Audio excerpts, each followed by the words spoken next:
Hello and welcome to the Weather Hazard Briefing presented by National Weather Service Pocatello for Monday, June 12th.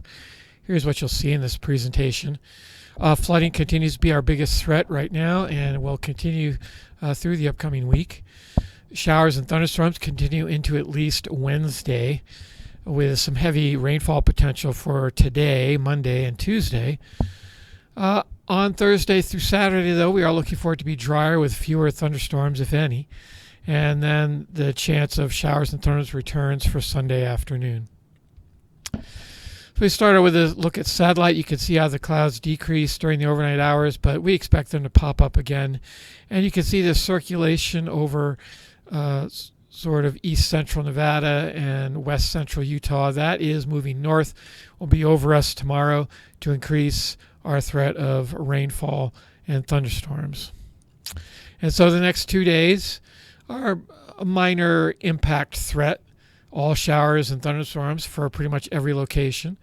Then on Wednesday, we should start to see things clear from west to east.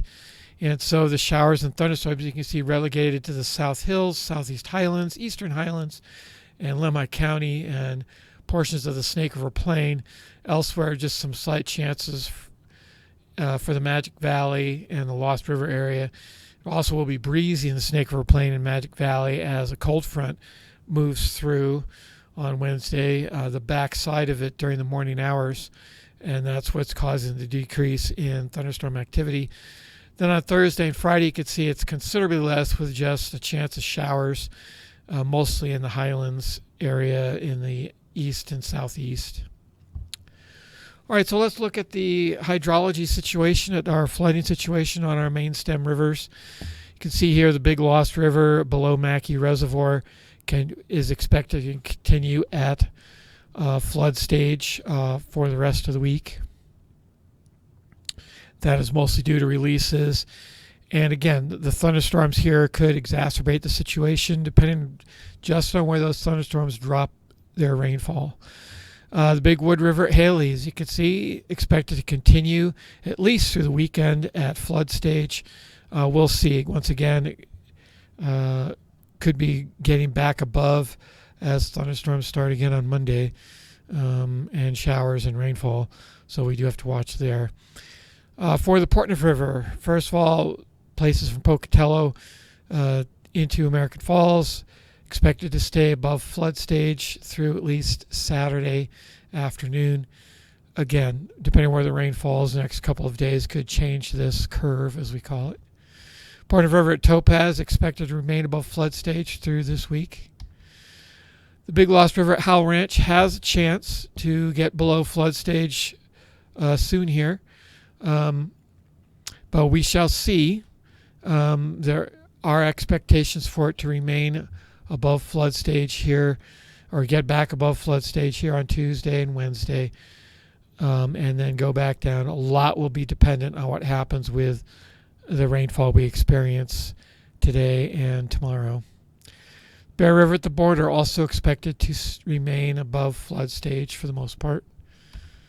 Antelope Creek in Darlington, which feeds into the Big Lost River, again here expected and is being maintained at right at flood stage. All right, here's lightning yesterday. You can see a lot of the activity here in the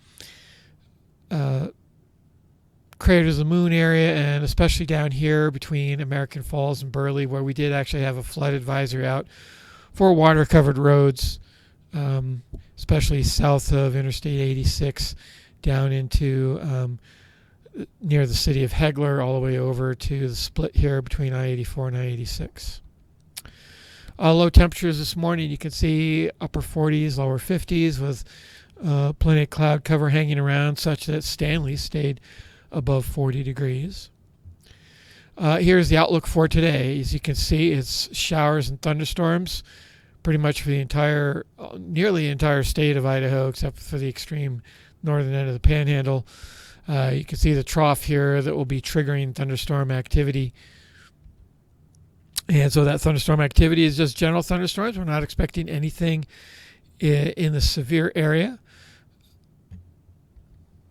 And how will these thunderstorms be characterized? Mostly with excessive rainfall. You can see we do have a risk of basically 5 to 10% chance of getting some excessive rainfall, which could lead to some flash flooding during the day today, and that continues tomorrow.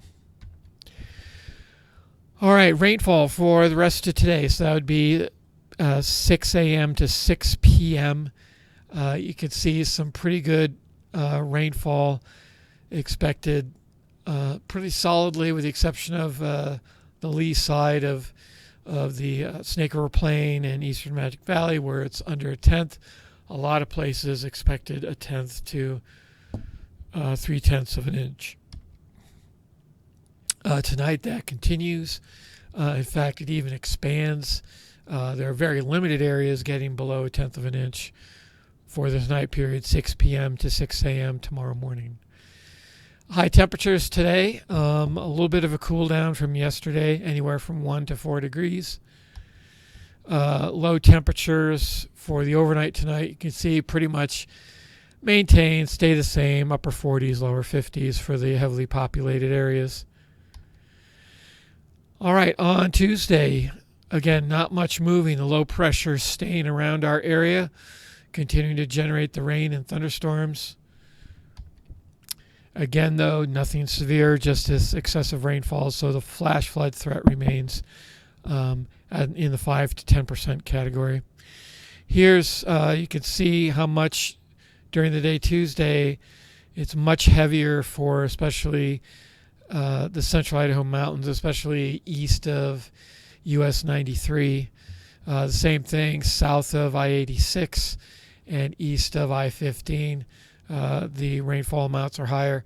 But even in the Arco Desert, it's no longer, it's all solidly a tenth of an inch and higher. And then high temperatures for Tuesday afternoon. You can see they stay about the same as they will for today. And then low temperatures Wednesday morning, again, upper 40s to lower 50s for the heavily populated areas. Here on Wednesday, you can see that the area of thunderstorms, it does start to clear up in Custer County, Blaine County, and a lot of our eastern counties. There's much reduced threat, and it will be more limited to our highlands, northern end of the Snake River Plain, and sort of our southeast highlands, including the Bear River Basin and places just to the west, with sort of Pocatello right on the bubble here in terms of thunderstorm activity. So here you see the rainfall for the morning hours on Wednesday. Some pretty solid, thunderstorms possibly occurring during this time, and some pretty good tenth of an inch raining areas. Then, and that's the early morning hours here, 12 p.m. on Wednesday. So this is 6 a.m. to noon. So during the morning after you wake up, considerably less. But this could pack potential thunderstorms as well. Not saying that couldn't happen.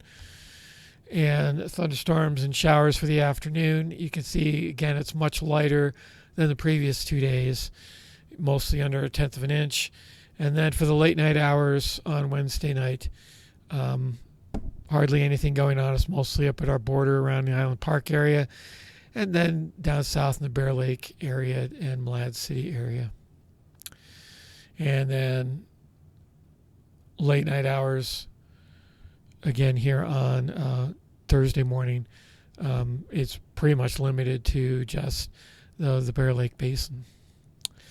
The other thing to look out for on Wednesday are for the winds. This starts Wednesday morning. You can see gusts already over 30 miles an hour, which probably means sustained winds of 15 to 25.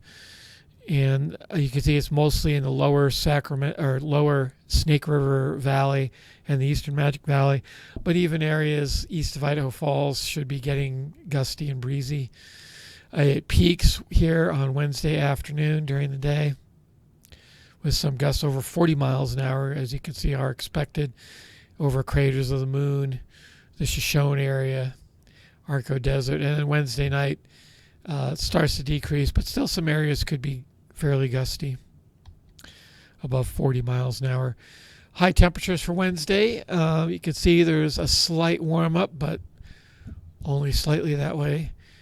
And then low temperatures on Thursday morning with the sky starting to clear. You can see how cold it gets, for instance, at Stanley and Sun Valley, where they're back in the 30s, and a lot more lower 40s and hardly any 50s anywhere. That's all I have. If you have any further questions, you can always contact us at the telephone number here. Check out the weather yourself at weather.gov/Pocatello. Thanks for watching.